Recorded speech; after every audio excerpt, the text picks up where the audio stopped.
welcome to the Complete Story Series, where I take trade paperbacks and single issues and I break them down into digestible bites to help you understand. Then we read it dramatically back to you. All alterations to the panels, text, and images are to prevent copyright problems, and all art is owned by its respective companies. Now, it's been a little while since we've touched on the Suicide Squad, but if you missed out, their story has been going and it has been just as epic as ever. The last events that happened were Justice League versus Suicide Squad, in which the original Suicide Squad was brought in to try and battle against the Suicide Squad and the Justice League. One of the original individuals that was brought in was Rustam, and he has a heck of a history with Amanda Waller. Amanda Waller had also been fired from Task Force X, and we're going to see the results of that now. Since stepping back from being the director of Task Force X, Amanda spends her time thinking about the one that got away. He has hit 8 of her safe houses, stolen her files, released her prisoners, and then has come for her kids. She is the Dark Lord of the intelligence world, the Queen Bee that Bowie wouldn't dare sing about, and yet she can't find him. Where is Rustam, the man who would cut a hole in the world itself to kill her?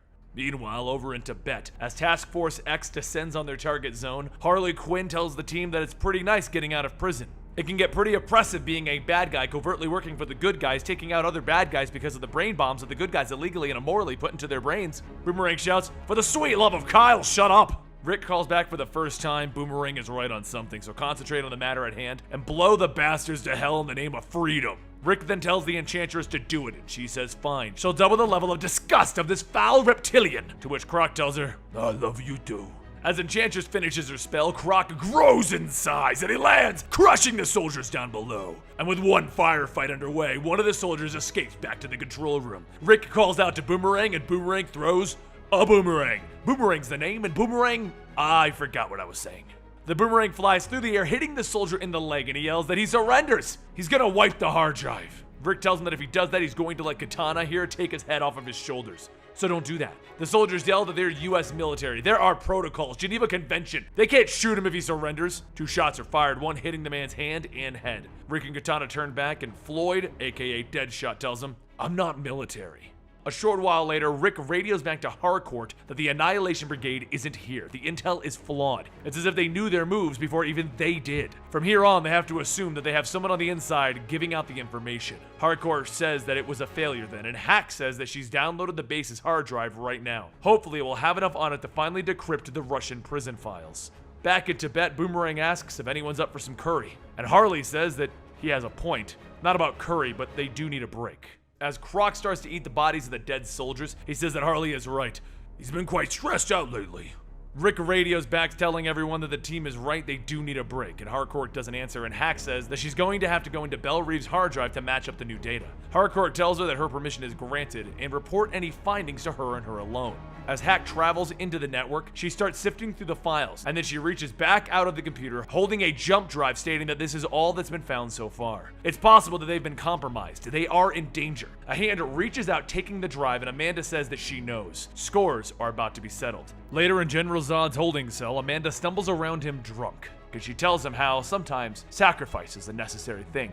Harcourt shouts for Amanda to get away until the Justice League of America Maxwell Lord investigation is complete. She is relieved of duty. That also means that she is no longer authorized to be here. A short while later, outside of Belle Reve, a pilot says that Harcourt said to bring her anywhere she wants to that's not here. So where to? Amanda tells him New Orleans, and the pilot says that that's where the squad is right now taking their break. And then he asks, "Did you know that?" As the helicopter takes off, she tells him no, she had no idea. After arriving, she walks the streets of New Orleans and makes a turn down an alleyway. A shadow walks up behind her asking if she has any last words, and Amanda simply tells them, "Don't miss."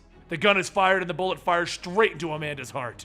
Over at Blackgate Penitentiary in Gotham City, Rustam stands there before the prison outbreak that he created, sniffing the air. And he says, "Ah, yes, the smell of anarchy." From Rustam's wrist, a digital head pops out and he asks Dejin what of the Alpha level prisoners. Dejin says that he has broken the firewall securities and he'll send over the coordinates now. Guards then begin to charge into the prison, shouting for Rustam to put his hands up, and Rustam waves his sword, creating a portal, and he walks through it without responding. As he goes to release more prisoners, Hack brings the rest of the team through the network to try and contain the outbreak. Harcourt tells everyone that they have security footage, and they've confirmed that this is Rustam who caused all of this. Rick asks, why would he go there? He wants revenge on Waller. Blackgate isn't that. Harcourt says that the connection is breaking up, and Deadshot says that that's awfully convenient. Hack then tells everyone that they'll be coming up shortly. She's feeling a disruption. And as she reaches out, Dejin appears before her, telling her that he is the world's first digitalized man. His powers are similar to hers, but his are stronger. He reaches out grabbing Hack, and Harley asks if they are living data, what happens to them if Hack dies.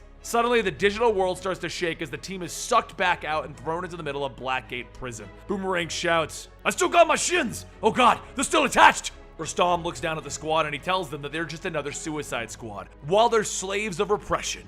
"You are burning the world, and I will set you free." Everyone uses their guns to open fire on Rustam, but he creates a portal for the shots and boomerangs, allowing them to pass through. He then tells him and his friends to show them a better world. Harley jumps on top of Croc, shouting, "I'm sorry, but my mom got a better world last Hanukkah." Manticore lunges forward, punching at Croc, and a katana uses the chance to attack Rustam directly. But before her blade can connect, a purple flash runs by, and Rustam says that is Jakuli, a speedster, and he can turn that speed into weapons. Ravon then fires a grappling hook into Rick's shoulder, saying that introductions are so unseemly. He prefers to let actions speak for himself. The cord with the hook then twists and wraps around Katana, and Ravon runs up, pushing both Rick and Katana into the portal. As they fall in, Dejin shouts for everyone to stop. He's picking up security chatter from Washington. It's Waller. She's confirmed dead. Rustam looks back and says, "It wasn't by my hand, but the world is cleaner for it. She surrounded herself with murderers every day, so which one of them killed her?" As he takes everyone back into the portal, he says that this is just the beginning. All of the prisoners will be free, including them. And Harley then asks, what in sweet name of Kelly Clarkson just happened? Later back at Belle Reve, each of the members of the squad are interviewed as to where they were on the night of their off-site break. Croc says that it wasn't him, because if it was, he would have made damn sure that he'd eaten all of the juicy bits. Enchantress shouts that if she had killed her, they could trust that she would have bloodworms of the nether realm feast upon her mass. That and she is not licensed to own a mortal firearm. Boomerang rambles on about a restraining order he has from Nicole Kidman and Naomi Watts, but then he remembers that it wasn't him. Deadshot says that he was with his daughter, and Harley holds up a sign stating that she isn't hiding anything. Honest! Once the interviews are over, Hack appears through the servers before Harley, telling her that Hardcore didn't know she did this, but she downloaded Amanda's autopsy report. The thing is that there are plenty of people who hated Amanda Waller. The body is in fact Amanda Waller, and the cause of death was a single bullet wound to the heart. Harley thinks about it and says that it was a perfect shot. Crap. This means that there could have only been one option, and that option actually scares her. Who is the member of the squad that you don't want to be a murderous traitor? The deadliest assassin on the face of the planet. Well, shit. A short while later, Harley is bashing Deadshot in the head with her mallet, shouting, "You killed Waller!" And Hardcore tells Croc to stop them before they kill each other, and he asks, "How? By eating them?" Boomerang says that he's got 2-1 that Quinn offs Lawton and his creepy stash. And Deadshot fires a shot with Croc standing between them, shouting, "Peace! Peace by eating you!" Suddenly, the three fall to their knees in pain, and Hardcore says that the bomb brain is at 20%, and then asks Harley, what does she know about Waller's death?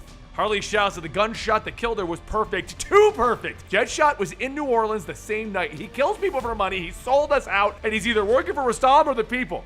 Deadshot stands up asking, "What the hell is wrong with you people? We all wanted her dead." A few moments later, he tells them, "Look, there's something that I need. I knew that Waller would never let me be free, but Rustam would, so he contacted me and made an offer to do the only thing that I've ever been good at." Harley looks at Deadshot and tells him, "Maybe I was crazy, but I actually thought you had our backs." Deadshot pauses and says, "Yeah, you are crazy, and I'm about to walk out of here." Hardcore says not while she can blow up his head, and the lights fade out. Hack says that it's the Djinn. He's inside of Belle Reve right now, and she jumps into the network. As Hack goes on, she finds the Djinn telling Rustam that he has the information, and Hack slams into him, saying that she wasn't ready last time, but this time, he isn't stealing anything. A light begins to shine, and as it covers Hack, Djinn says that he's not here to steal anything. He's here to set everyone free. Information starts to pour through, and as she reads it, Hack says that she can now read all of the files. She knows the location of the Annihilation Brigade. She finally knows who, and then she shouts for Hardcore to get out of there. Djinn deactivated the brain bomb system. The squad is free. Deadshot looks at Boomerang and says, "There we go." Before Boomerang can even finish saying, "Oh crap," Deadshot shoots him, telling him, "I've always hated you." Harley runs up telling Deadshot to wait, and then he swings his arm back, cracking Harley in the face, telling her that he's sorry. His Uber is here. Back with Rustam, he tells Rick and Katana that he never wanted them to fight. They are friends, so he's offering them a chance to join his revolution. He wants to offer what the good people of America and every other nation deserves: freedom. Later, the remaining members of the squad meet back up at a backwater bar where everyone begins to go their separate ways. As Harley, June Moon, and Hack have a drink at the bar. Harley asks Hack why she's even there. She isn't even a villain, she's one of the heroes. Hack says that she never heard anyone tell her something so nice, especially from a person that she idolizes. Fills her with joy. Hack quickly leaves, shouting that there's something that she needs to do, and as she gets back to Belle Reve, she begins to go through the files, and Harcourt says that it looks like she came back after all. She goes on stating that she can imagine that with Dejin blowing down the firewalls, that she saw all of the unencrypted intel that they have on the people. So how much does she know? Hack stands up telling her, enough. It's been you from the start, isn't it? You're the spy. You're the inside agent that set everything up. Boomerang grabs Hack from behind, stabbing a Boomerang into her chest, telling her, no, I was the spy. Sometime later, Harley stands over Hack's body and Harcourt says that she found her like this. Something must have. Harley spins back, grabbing Harcourt, and slams her into the computer, shouting for her to show her the security footage. As Harcourt coughs up blood, she says that the videos were down. And Harley slams her again, telling her, bull! Who killed Hack? She was just a kid! Harley's rage begins to take over as she holds Harcourt up by the neck and then she releases her. And Harcourt shouts that she is the one in control of the Suicide Squad and she will. Harley stops her, telling her there is no Suicide Squad. They turned off the brain bombs. And Harley calls out asking if anyone can hear her. She's not sure if the brain implants still have the mics even working. But they know that she isn't much for protecting the system, especially one that locks them away. They're criminals, right? Bad guys? Ne'er-do-wells? However, there's one thing that she does know, and they are a crew now. Whether they like it or not, and Rostam came to them, he killed Waller and he took Rick and Katana away. Hack is dead, so someone pays. That's the way they roll, right? They ain't heroes, they don't do the saving the day, but revenge they can do. As Harley heads to the hangar, she sees a computer and on it, coordinates. And she says it looks like they have a mystery helper. A little while later, back at Northern Karak, Harley lands the jet and steps out, and Rostam says that he saw her coming in. He looks around and asks if it's just her, because that would be crazy. She takes out her mallet, telling him, I know. Crazy, right? We all gotta die sometime. And she jumps in, slamming her mallet down, but as she misses Rostam, Jakuli runs in, punching her over and over until she falls. Deadshot tells her, stand down. It's for your own good. And Harley kicks back, hitting Deadshot in the face, telling him, good? Don't live here anymore. Deadshot lifts his arm and he fires a single shot, and Harley begins to cough up blood. As she grabs onto her chest, she falls to her knees, and Deadshot is ready to shoot the final shot, with Rostam seeing another jet coming in. Boomerang, Croc, and Enchantress run out as Boomerang shouts, the name's Captain Boomerang! It's time to live up to that name! Rostam asks, why? I set you all free! And Boomerang says, no, we'll never be free! Another voice says, that's very clever, Boomerang. Knowing your place? Rostam turns back and his eyes widen as he says, no. Amanda Waller steps up holding a rifle, telling him, oh yes, Rostam. And on the third day, she rose again. Rostam asks, how? How are you even alive? And Ravon grabs him by the shoulder, telling him, we need to leave. We are no longer in control. Amanda tells him that's right, you were never in control. And Rostam then asks, really? Harley is dying at our feet. Deadshot betrayed you. Your lieutenant's flag and Katana are in my chains. I've executed your most corrupt politicians and begun a revolution. Katana's voice says that betrayal has occurred, yes, but the price must be paid. Her hand reaches over Rostam, grabbing her sword, and she screams, in blood! And she slices off Deadshot's left hand. Rostam asks, how are you free? And Rick punches him, telling him, yeah, she wasn't the only one.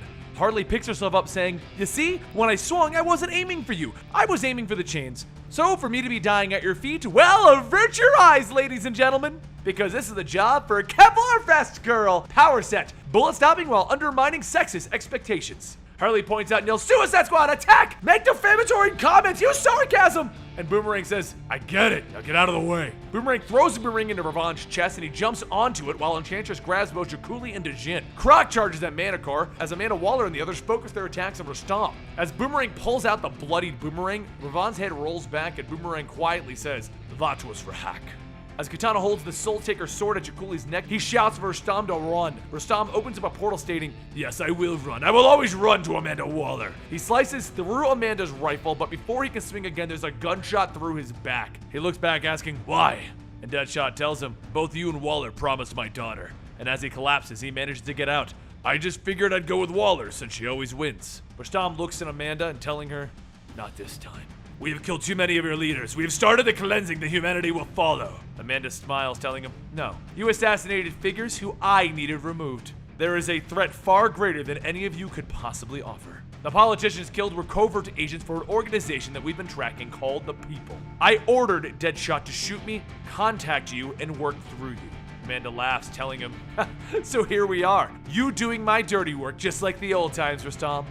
A few days later, back at Belle Reve, Amanda looks at Hack's body and Harcourt says that there's no way of knowing who did it, which means that there is still a traitor at Belle Reve. Amanda says that some stay dead and she will find out who killed this girl and they will pay. Once the two of them go back to the monitoring room, the news begins to play reports of the murdered politician hits. And Harcourt shouts to Amanda that she doesn't care whether she is right or wrong, she will see her behind bars. Amanda tells her that her job is to protect the people of the United States. And Harcourt asks how? By inserting Deadshot into a burning world? You carried out attacks and assassinations on major world governments. And Amanda says no. Rustam and his group were solely responsible for that. I just saved the right lives. Harcourt then asks, how? How did you pull this off? Amanda leads Harcourt back to containment, and as Harcourt looks at Rustam's body, she says that people were just weapons for her to use, aren't they? Pawns to be used, traded, and even sacrificed as they see fit. Their blood. Hack's blood.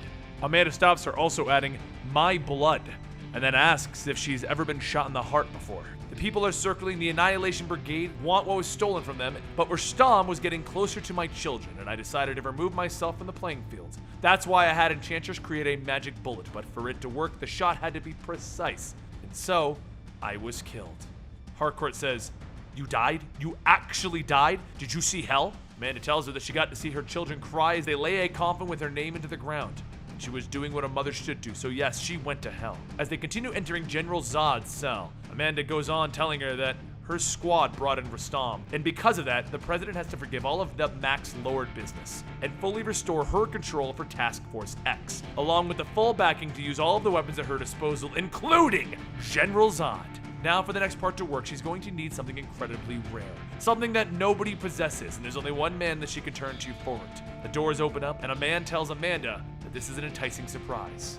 Lex Luthor tells Amanda, welcome to LexCorp. I'm a big fan of your work. Now this leads to General Zod getting a kryptonite brain bomb into his head, and then he joins the Suicide Squad. It is so cool, because I know, when the first story came out, we were all like, whoa, they fight General Zod, how do they defeat him? Well, he wasn't powered up by the sun, and then using a kryptonite bullet bomb? Oh yeah, now he's on their team. I'm still reading the Suicide Squad storylines, and I'm really enjoying them. I hope you guys are as well, and I hope you enjoyed this whole, like, double agent ploy thing, because that's what the Suicide Squad are about. Working behind the scenes, all kinds of double agents and triple agents and all that stuff. Subscribe to the channel to keep up to date on all the stuff going on with DC, and you can follow me on Instagram and Twitter at Comicstorian. I'll see you next time right here.